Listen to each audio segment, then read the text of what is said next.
Okay mga kasalon, magugupit naman tayo ng bob cut sa isang bata, 5 years old, okay?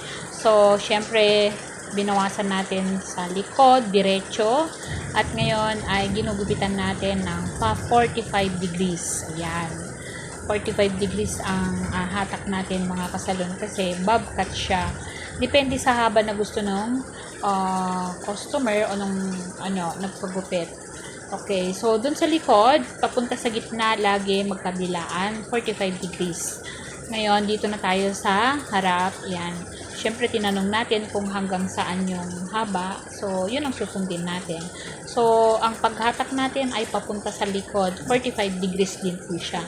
Yan. By sectioning, and then gugupitan natin ng 45 degrees patalikod. Ganyan lang ang mag-bob cut mga kasalon. Okay. At pagkatapos niyan, kasi gusto niya ng may bangs, so lagyan natin ng bangs paunti-unti. Huwag natin bibiglain mga kasalon kasi kapag kabiglaan, hindi mo na maibalik. Pero pag paunti-unti, syempre, madidiskartehan mo. Ganyan lang mga kasalon ang paggugupit. Hindi pwedeng biglaan mga kasalon na portion by portion and sectioning ang kailangan para sa ganun ay magawa natin ng maayos ang ating gupit. Ayan. Ito na yung outcome ng kanyang gupit o yung bob cut na gupit natin sa kanya.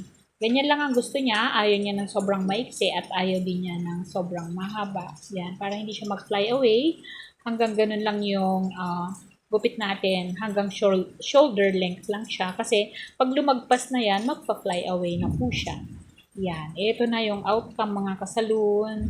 Yan, nagustuhan naman ng bata yung ating gupit. Ayan, bumata siya at lalong mas bumagay sa kanya kasi hindi na kailangan tali-talian pa at lalo na